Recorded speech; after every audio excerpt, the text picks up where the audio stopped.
Hai, apa kabar semuanya? Semoga teman-teman dimanapun berada selalu dalam keadaan sehat ya. Kali ini, aku mau berbagi tips agar akuarium kita selalu bersih dari kotoran yang mengendap di dasar. Tentunya tanpa repot-repot menggunakan sipon. Bagaimana cara yang aku lakukan? Sebelumnya bagi teman-teman yang belum subscribe, jangan lupa subscribe ya, hatur nuhun.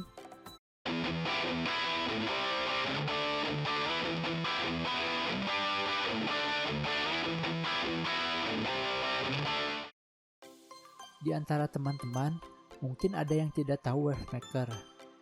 Ya, aku memakai wavemaker atau mesin pembuat gelombang agar akuarium tetap bersih. Namun, aku mau jelasin singkat soal wavemaker dulu. Jadi, wavemaker ini merupakan alat yang mampu membuat gelombang di akuarium kita. Bentuk, ukuran, dan spesifikasinya bermacam-macam. Dengan harga mulai di bawah Rp50.000, kita pun sudah bisa memilikinya. Dari sekian fungsi dan manfaat penggunaan wavemaker, beberapa di antaranya adalah: yang pertama, membantu sirkulasi air di dalam akuarium. Banyak faktor yang menyebabkan terciptanya dead spot atau area dengan kadar oksigen yang lebih rendah dibanding area di sekitarnya. Dengan menggunakan wavemaker ini, tentunya sirkulasi air akan lebih baik. Air hasil filtrasi yang bersih dan kaya akan oksigen akan terdistribusi dengan baik menjangkau seluruh area akuarium. Yang kedua, membantu ikan tetap sehat. Di habitat alami, ikan tentu berada di air yang bergerak, baik karena pengaruh gelombang, arus, ataupun fenomena alam lainnya. Penggunaan wavemaker ini tentunya dapat menciptakan simulasi lingkungan alami di dalam akuarium kita dan akan berkontribusi pada fisik ikan. Mereka dapat memilih untuk berenang dengan atau melawan arah gelombang. Juga baik bagi psikologis ikan. Yang ketiga, mencegah akumulasi detritus bertumpuk di salah satu titik tertentu. Ini sesuai tema video kita kali ini kan? Setiap ikan pasti akan menghasilkan detritus atau kotoran, baik berasal dari partikel yang lepas dari makanan, kotoran ikan, ataupun sumber-sumber lainnya seperti kotoran dari permukaan air dan udara. Tentunya detritus tersebut akan membuat penampilan visual akuarium kita menjadi kurang enak dipandang kan?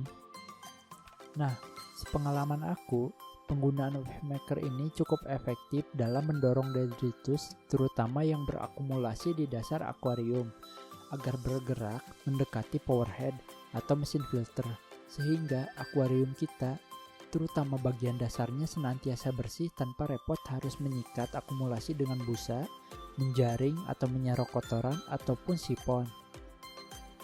Demikian 3 fungsi wavemaker berdasarkan pengalaman aku. Walaupun sebetulnya masih banyak manfaat lainnya, seperti pada akuarium air laut atau marine, wavemaker ini membantu karang, anemon laut ataupun biota akuarium marine lainnya bergoyang-goyang, nampak indah dan sehat. Biar lebih jelas, aku tunjukin contoh pemakaian wavemaker pada salah satu akuarium aku. Pada contoh akuarium ukuran 100 x 45 x 45 ini, saya menggunakan wavemaker berwarna hijau. Lalu, mengapa saya meletakkan wavemaker di bagian atas? Katanya, wavemaker bisa membersihkan kotoran di dasar akuarium. Jadi begini, hal yang harus diperhatikan dalam memakai wavemaker ini adalah besaran debit arus yang disesuaikan berbanding dengan ukuran akuarium. Jangan sampai kekurangan ataupun kelebihan. Bila debit terlalu kecil, tentunya fungsi wavemaker ini tidak akan optimal. Sedangkan bila terlalu besar, debit yang dihasilkan dapat menyebabkan ikan stres, dekorasi akuarium terutama menggunakan substrat pasir akan menjadi berantakan, dan membuat akuarium keruh karenanya. Sementara, alasanku meletakkan wavemaker di bagian atas dikarenakan, bila meletakkan wavemaker di bagian kanan bawah tank, panjang kabel terlalu pendek terhadap sumber listrik atau colokan. Meskipun sebetulnya masih bisa extend dengan kabel lain sih untuk masalah ini.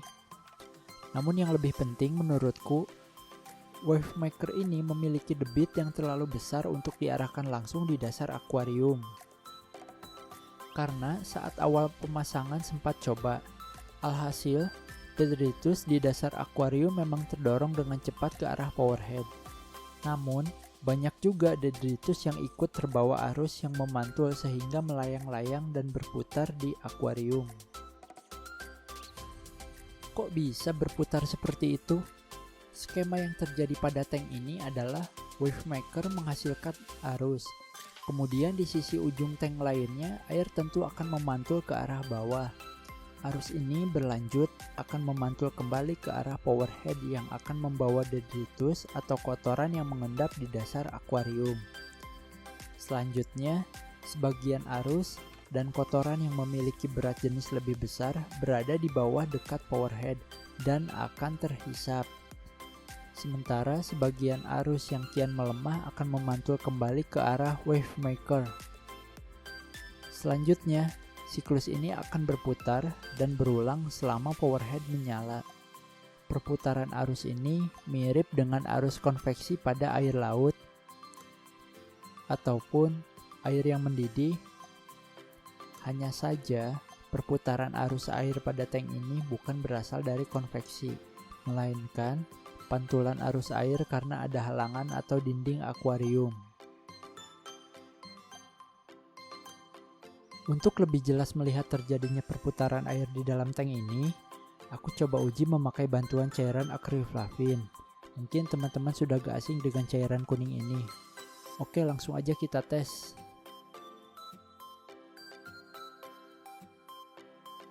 Nampak jelas pergerakan arus setelah menggunakan bantuan akrylflavin. Arus dari wavemaker akan bergerak dan memantul di dinding akuarium di depannya, dan seterusnya hingga kembali ke awal dan berputar terus.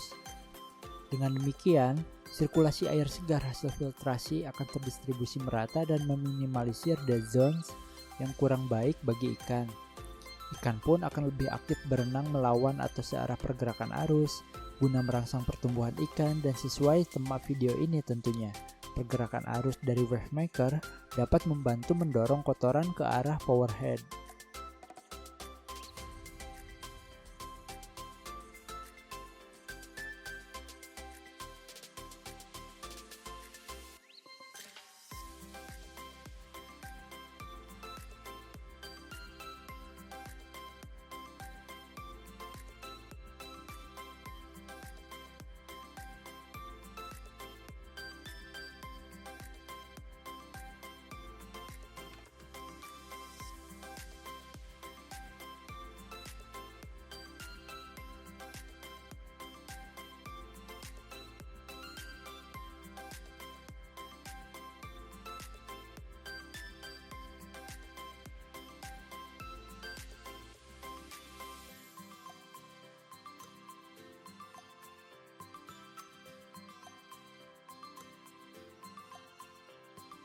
Selain menggunakan wavemaker, aku pun menggunakan skimmer untuk membersihkan kotoran, minyak, dan partikel lainnya yang ada di permukaan.